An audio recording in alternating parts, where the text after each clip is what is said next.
Hello नमस्कार. आज आपण फक्त एका वाटी पोह्यापासून भरपूर सारे कुरकुरे बघणार आहे.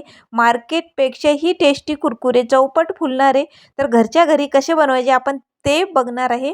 तर एक वाटी पोहे घेतलेले आहेत आणि याला 2-3 पाण्याने स्वच्छ धुवून घेतले. धुतल्याच्या नंतर आपण 10 मिनिट बाजूला भिजायला ठेवले. भिजल्यानंतर एका मोठ्या प्लेटमध्ये घ्यायचं आहे. चांगलं कुस्करून याला मळायचं आहे. मळल्याच्या नंतर याच्यामध्ये थोडंसं पापड खार टाकायचं आहे, चवीनुसार मीठ आणि सैंधव मीठ टाकलेलं आहे थोडं आणि अगदी थोडंसं लाल तिखट.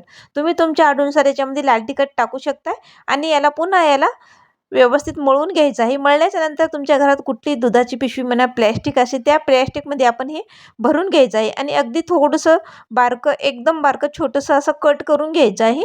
कट केल्याच्या नंतर असं लांबट आकाराचे असे कुरकुरे टाकून घ्यायचे. बघू शकता आता हे कुरकुरे आपल्याला 2 दिवस उन्हात कडक वाळवून घ्यायचे आहेत. सुकल्याच्या नंतर 2 दिवस आता मी तेलात तुम्हाला तळून पण दाखवते. चौपट फुलणारे, एकदम टेस्टी मार्केटचे कुरकुरे तुम्ही विसराल एवढे भारी कुरकुरे लागतात हे.